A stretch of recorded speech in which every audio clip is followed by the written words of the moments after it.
Doar órgãos é um gesto de solidariedade que gera muitas dúvidas.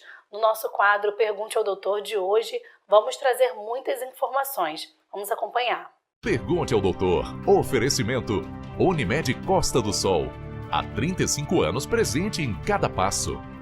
No Pergunte ao Doutor de hoje, vamos falar sobre doação de órgãos, um tema muito importante. E para entender um pouco melhor sobre esse assunto, eu recebo o Dr. Joel Tavares Passos, ele que é coordenador das UTIs do Hospital Unimed Costa do Sol. Doutor, mais uma vez, obrigado pela sua presença, por essa parceria que está tirando dúvidas de muita gente.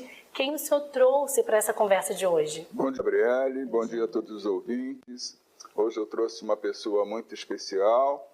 Ele se chama Vitor Tardim. Ele é médico especialista em CTI pela Associação de Medicina Intensiva Brasileira e também é coordenador da clínica médica aqui do Hospital Unimed Costa do Sol e do CIDOT, que é doação de órgãos. Bom dia, Joel. Bom dia, Gabi. Bom dia, ouvintes. Então, eu acho que você podia nos explicar o que é CIDOT. Então, CIDOT é uma comissão intra-hospitalar, né, que ocorre dentro do hospital, relacionada à doação de órgãos e tecidos para transplante. Existe sempre uma grande dúvida da população em relação a essa questão de doar órgãos, no sentido que para você doar um órgão, você pode estar vivo, né, e você vai doar um órgão com você vivo, que você vai dar um pedaço de você para uma pessoa que você gosta muito, e você pode se programar, pode e deve se programar para doar um órgão seu quando você não estiver mais vivo, né? Então, uma das grandes dúvidas é quando que a pessoa vai estar habilitada, sob o ponto de vista médico, de dizer, olha, essa paciente, ela não vive mais, ela morreu, ela está em morte cerebral, porque só a partir daí é que vai iniciar todo um processo. Como que é feito isso? Isso é uma dúvida que muitas pessoas têm, realmente. Então, dentro do hospital, a gente trabalha de duas formas. Então, vamos dizer que podemos ter dois tipos de morte, de óbito, né? Então, o óbito com o coração parado. Isto é aquele paciente que veio a ter uma parada cardíaca, o coração parou e o médico constatou o óbito. E tem o outro tipo de óbito, que é um óbito relacionado à morte do cérebro. Para a gente da área médica, né, e legalmente falando, a morte do cérebro condiz com o óbito, realmente, com o falecimento da pessoa, com o falecimento do paciente, com o óbito confirmado. Porém, nesse segundo exemplo, apesar de ter ocorrido a morte realmente do cérebro, mas o coração ainda continua batendo por um período. E o coração batendo por um período, ele ainda está irrigando os órgãos ainda ficam funcionando por um período, mas já está constatado o óbito desse paciente. E nessa hora é que a nossa equipe da CIDOT é chamada pelo médico, principalmente do CTI, né, do qual esses pacientes estão acomodados, para a gente dar o acompanhamento daquele paciente e do acolhimento ao familiar também, entrando no assunto de doação. Isso é muito importante que todos saibam, porque existe uma ligação muito que direta de que coração é sinônimo de vida. Né? Enquanto o coração está batendo, as pessoas pensam que a pessoa está viva. Quem determina se você está vivo ou não é o teu cérebro. Né? Se o teu tronco cerebral ele não está funcionando, simplesmente você não tem mais conectividade, você não consegue mais conhecer pessoas, você não consegue mais interagir com as pessoas. E literalmente, oficialmente, a pessoa morreu. Independente dele continuar sendo mantido, aspas, vivo no CTI, ou seja, com ventilação artificial, com drogas para manter níveis pressóricos, às vezes até mantendo um rim funcionante, né, eles têm que estar em bom estado. É como se você conservasse a pessoa que está morta, mas os órgãos devem ficar vivos para serem transplantados. Isso aí é o que a gente chama de manutenção do potencial doador. Então, quando há uma suspeita muito forte de que o cérebro realmente morreu, o médico do plantão intensivista, eles nos comunica, a nossa equipe da CIDOT, a gente ainda não entra no cenário, porque precisa ter o óbito confirmado para a equipe relacionada à doação ou transplante que a gente entre em ação. Quem dá esse aval, doutor? Quem dá esse aval? Existe hoje, legalmente falando, vários protocolos do qual você pode fazer para confirmar o óbito.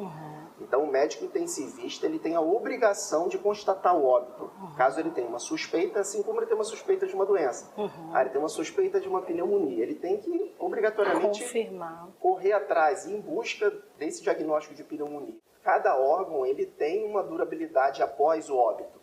Então, por exemplo, no caso do coração parado, então se o coração parou, então ele para de irrigar alguns órgãos. Então, a gente tem um tempo muito curto para captar esse órgão. Então, alguns órgãos eles duram um tempo maior até chegar na pessoa do qual vai receber. Outros órgãos ele tem um tempo muito curto. Então, você logo tem que captar e fazer a doação. É exatamente a constatação de que o paciente morreu. Ou seja, você faz uma arteriografia cerebral, por exemplo, e não tem nenhum fluxo de sangue para o cérebro, sem sangue não tem oxigênio, sem oxigênio não tem vida. Então, realmente, isso é um atestado que ali não vai ter mais vida. Um eletroencefalograma. O eletroencefalograma não dá nenhum sinal elétrico do cérebro, então isso é um outro sinal. Então, você vai colocando esse sinal, mais o sinal da artéria, mais o sinal do ultrassom, que você pode fazer um Doppler. Então, você vai unindo uma série de diagnósticos, de exames complementares, para chegar ao diagnóstico, olha, está em morte cerebral. Quando o médico chama essa família e confirma o diagnóstico, a gente tenta manter aquele corpo, né, até ter a conversa com a família, porque a família é que vai definir se vai autorizar a doação ou não. Enquanto a gente está tendo essa conversa com a família, a gente precisa manter esse potencial doador. Então, o coração está batendo, mas o cérebro, infelizmente, morreu, houve o óbito. Então, é importante lembrar para os ouvintes, sempre quando há uma doação, a doação, nessa situação, é de um doador morto. Então, houve a morte encefálica, o coração está batendo? Está, mas a pessoa já está em óbito. Ela só está num processo para validar todos esses testes para definir se vai poder doar ou não. Em média, doutor, quanto tempo esse período? Normalmente, a gente, após a confirmação do óbito, a depender do esclarecimento da família sobre o tema, às vezes isso demora em torno de, no máximo, 24 horas para a família dar uma posição para a gente. Em média, 24 horas a família ela toma uma decisão para aceitar ou não a doação. O que uma pessoa ou uma família tem que fazer, sob o ponto de vista legal, para já estar acordado que ela vai ser um potencial doador? Ou seja, olha, quando eu morrer, eu quero doar meus órgãos. Isso fica escrito em algum lugar? Como que é feito isso? Precisa de um documento? O diálogo familiar é o que importa, né? É o que eu sempre falo. Há pessoas que gostam de deixar algum termo assinado, vai no cartório, reconhece essa vontade de doar. Mas isso não funciona. O que vale é a conversa no ambiente familiar. Então, você conversando com seu familiar, dizendo para ele que você tem o interesse de doar os órgãos, se acontecer algum problema, vir a ter um óbito. Por quê? Porque quem autoriza a doação é o familiar mais próximo. Temos perguntas aí da plateia? Sim. A primeira pergunta é do Cláudio. Vamos ver qual é a dúvida dele? Bom dia, doutor. Doutor, uma pergunta. Há uma dúvida de muita gente. Qualquer pessoa pode doar órgãos? Bom dia, Cláudio. Boa pergunta. Qualquer pessoa pode doar órgãos, mas vale entender que, após o início do processo de captação desse órgão, há todo um rastreio se esse órgão ele vai poder ser realmente doado ou não, se uma outra pessoa vai poder recebê-lo ou não. Então, são testes que são feitos, testes imunológicos, testes infecciosos, testes de compatibilidade. Então, a doação ela vai poder ser feita por qualquer pessoa, mas existe todo um processo de rastreamento e de identificação se esse órgão realmente ele vai poder ser doado ou não. A próxima pergunta é da Thaís. Vamos ver, então, qual é a dúvida dela? Bom dia, doutor. Se eu quiser doar um órgão, o que eu devo fazer?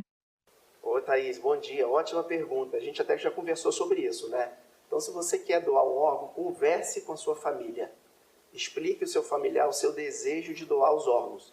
Porque se em algum momento da sua vida a sua família precisar ter uma decisão, são eles que vão autorizar ou não essa doação.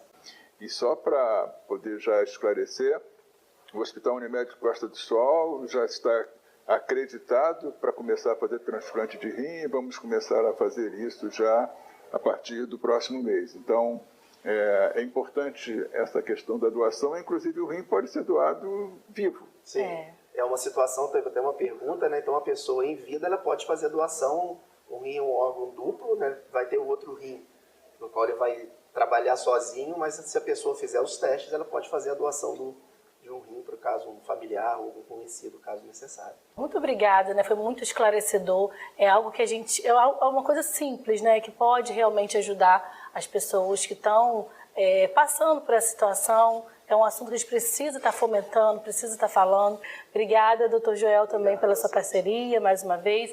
Olha, o quadro Pergunte ao Doutor termina agora, mas tem mais interior acontece para você.